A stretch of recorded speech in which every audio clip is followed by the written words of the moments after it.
क्या जेलेंस्की परमाणु युद्ध करवा कर रहेंगे? बहुत ही अच्छा प्रश्न पूछा है आपने शालिनी जी। सबसे पहले मैं ये कहूंगा कि 3 साल हो गए यूरोप में इस युद्ध के, रशिया यूक्रेन युद्ध के। लाखों के करीब सैनिक दोनों तरफ से या तो हताहत हुए हैं या फिर घायल हुए हैं। ट्रिलियंस ऑफ डॉलर वर्थ का नुकसान हुआ है। यूक्रेन तबाह और बर्बाद हो गया है और जेलेंस्की की अपनी पॉपुलैरिटी आज 20% से भी नीचे है।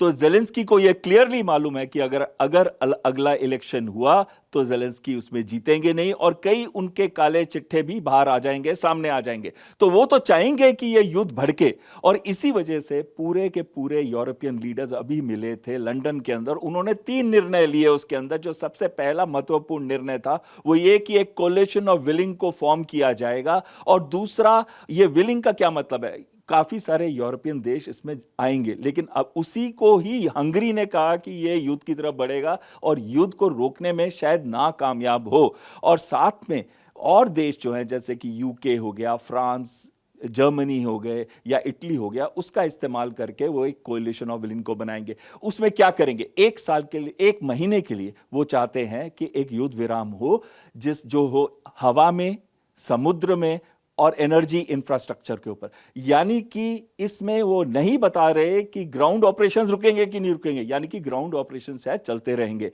तो साथ साथ में क्या होगा, वो किसको फायदा देगा, वो यूक्रेन को फायदा देगा। क्यों देगा, ताकि ब्रिटिश और दूसरी शिप्स जो है वहां लैंड कर सकें, उनमें हथियार जा सकें और साथ में एम्युनिशन और जितने भी उनको सपोर्ट देना है वो दे सके, ताकि यूक्रेन को मजबूत बनाया जाए इस दौरान के अंदर। उसके बाद वो सोचेंगे कि वहां पे एक परमानेंट स्टेबिलिटी के लिए यूरोपियन फोर्सेस को डिप्लॉय किया जाए कि नहीं किया जाए।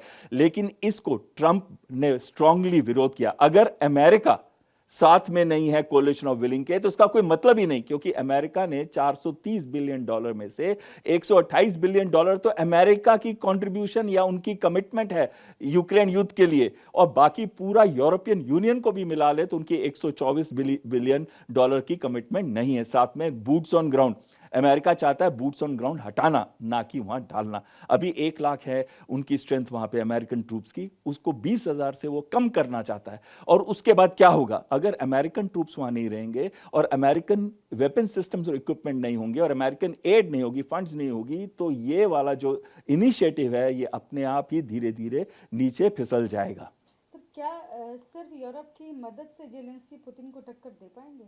देखिए, यूरोप की मदद का मतलब होता है, जब भी हम बात करते हैं यूरोप की मदद, तो सबसे बड़ी मदद उसमें अमेरिका की ही आती है। इसलिए वो पूरी कोशिश कर रहे हैं कि अमेरिका को मनाया जाए, ताकि अगर वो इकट्ठा कर सके सारे यूरोपियन देशों को और फिर अमेरिका उनका साथ दे। और ये दिखाने के लिए कि सारे यूरोपियन देश साथ में, वो अपना डिफेंस खुद देखेंगे। वो अपने डिफेंस के लिए जो एक्सपेंडिचर है 250 बिलियन यूरो का जो एडिशनल एक्सपेंडिचर आएगा, वो उसको अपना बढ़ाएंगे defence as percentage of GDP. लेकिन ये सब तो फ्यूचर की बातें हैं। अमेरिका इस समय बहुत क्लियर है कि वो इसको सपोर्ट नहीं करना चाहता, वो पीस की तरफ मूव करना चाहता है, वो रशिया के साथ डील करना चाहता है और वो मिनरल्स डील करना चाहता है यूक्रेन के साथ। तो कहीं ना कहीं ये इनिशिएटिव जो यूरोप का है वो धीरे धीरे कम हो जाएगा जब वो ये देखेंगे इसको अमेरिका का सपोर्ट नहीं है या अमेरिकन ट्रूप्स वहां से विड्रॉ हो रहे हैं।